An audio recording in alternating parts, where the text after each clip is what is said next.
இன்றைக்கி சிம்பிளான ஒரு ஹேர் பேக் வீடியோ தான் நம்ம பார்க்க போகிறோம். இது செய்யறதுக்கு ஒரு பாத்திரத்தில் 1 ஸ்பூன் வெந்தயம், 1 ஸ்பூன் கருஞ்சீரகம் சேர்த்துட்டு 1 கப் தண்ணி ஊற்றி ஊற வச்சிடலாம்.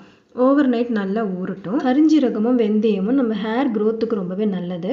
புதிய முடி வளர்றது மட்டும் இல்லாமல் வளர்கிற முடி நல்லா ஹெல்த்தியாக வளர்கிறதுக்கும் இந்த ஹேர் பேக் ரொம்பவே யூஸ்ஃபுல்லாக இருக்கும். முடி நல்லா கருப்பாகிறதுக்கும் முடி கொட்டாமல் இருக்கிறதுக்கும் எல்லாம் இந்த ஹேர் பேக் ரொம்பவே யூஸ்ஃபுல்லாக இருக்கும். டேண்ட்ரஃபை இது க்யூர் பண்ணும். ஸோ இது எப்படி செய்கிறதுன்னு பார்த்துடலாம். இந்த தண்ணியை நம்ம நெக்ஸ்ட் டே வந்துட்டு இந்த தண்ணியை நம்ம மாற்றி வச்சுட்டு இதுக்கு பதிலாக நம்ம சாதம் வடித்த தண்ணி இருக்கு இல்லையா, அதை வந்து நம்ம சேர்த்து தான் இந்த பேக்கை நம்ம அரைக்க போகிறோம். சாதம் வடித்த தண்ணினா அன்னைக்கு தான் சாதம் வடித்த தண்ணி எடுக்கிறதுக்கு பதிலாக நீங்கள் முன்னாடி நாள் வச்சுருப்பீங்க இல்லையா, அந்த தண்ணி எடுத்திங்கன்னா கொஞ்சம் கூட நல்லாயிருக்கும். ஏன்னா அது புளிச்சிருக்கும். அப்போ கொஞ்சம் கூட ரிசல்ட் நல்லா கிடைக்கும் உங்களுக்கு. ஸோ இந்த தண்ணி அந்த ஊற வச்ச தண்ணி நம்ம மாற்றி வச்சிடலாம். அதுக்கு பதிலாக சாதம் வடித்த தண்ணி சேர்த்து இந்த பேக்கை நம்ம அரைச்சி எடுத்துக்கலாம். அரைச்ச பேக்கை ஒரு துணி வச்சு நல்லா வடிகட்டினதுக்கப்புறம் மட்டும் நீங்கள் யூஸ் பண்ணுங்கள். இல்லைன்னா அதுவே உங்கள் ஸ்கேல்ப்லேருந்து போகாமல் டேண்ட்ரஃப் மாதிரி உங்களுக்கு வரும். ஸோ நீங்கள் எந்த ஒரு பேக் பண்ணும்போதும் அரைச்சதுக்கப்புறம் அந்த துணி வச்சு நல்லா வடிகட்டிட்டு மட்டும் நீங்கள் யூஸ் பண்ணுங்கள். இப்போ இந்த தண்ணியை நம்ம வேஸ்ட் பண்ண போகிறதில்ல.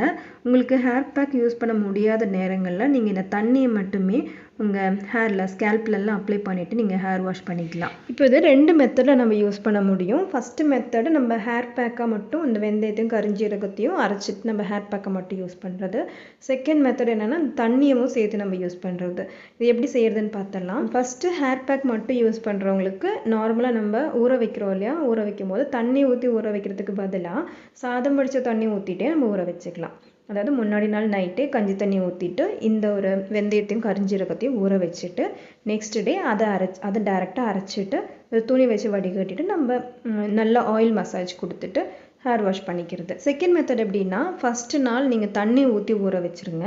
அந்த தண்ணியை நெக்ஸ்ட் டே மார்னிங் உங்கள் ஸ்கேல்ப்லலாம் ஹேர்லலாம் அப்ளை பண்ணிவிட்டு நீங்கள் ஹேர் வாஷ் பண்ணிக்கலாம். அடுத்த நாளும் நீங்கள் ஹேர் வாஷ் பண்ணுறவங்களா இருந்தால் மறுபடியும் அந்த வெந்தயத்தில் 1 கப் தண்ணி வச்சு ஊற வச்சுருங்க. அதுக்கு அடுத்த நாள் நீங்கள் ஹேர் வாஷ் பண்ணிக்கலாம். அப்படி 2 டேஸ் முடிஞ்சிருச்சா, தேர்ட் டே நீங்கள் என்ன பண்ணுறீங்கன்னா நைட்டு தண்ணிக்கு பதிலாக சாதம் வடித்த தண்ணி ஊற்றிட்டு ஊற வச்சுருங்க.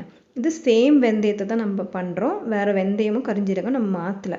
தேர்ட் டே வந்துட்டு கஞ்சி தண்ணியில் ஊற வச்சுட்டு சேம் மெத்தட் தான், கஞ்சி தண்ணியில் ஊற வச்சுட்டு அரைச்சிட்டு ஹேர் பேக்கை யூஸ் பண்ணிக்கலாம். டெய்லியும் ஹேர் வாஷ் பண்ணாதவங்களா இருந்தால் நீங்கள் வந்துட்டு ஒரு நாள் ஃப்ரிட்ஜில் வச்சு ஸ்டோர் பண்ணிவிட்டு நெக்ஸ்ட் டே வந்துட்டு சாதம் வடித்த தண்ணி ஊற்றி ஊற வச்சுட்டு யூஸ் பண்ணிக்கலாம். ஃப்ரிட்ஜில் வச்சு ஸ்டோர் பண்ணும்போது அதுக்கு முன்னாடி நாளே வந்துட்டு எடுத்து வெளியே வச்சுருங்க. நைட்டு எடுத்து வெளியே வச்சுருங்க மார்னிங் யூஸ் பண்ணுறதுக்கு. இது வரைக்கும் எல்லாம் புரிஞ்சிருக்கும்னு நினைக்கிறேன். இது யூஸ் பண்ணுறதுக்கு முன்னாடி ஒரு டீப் ஆயில் மசாஜ் கொடுத்துருங்க.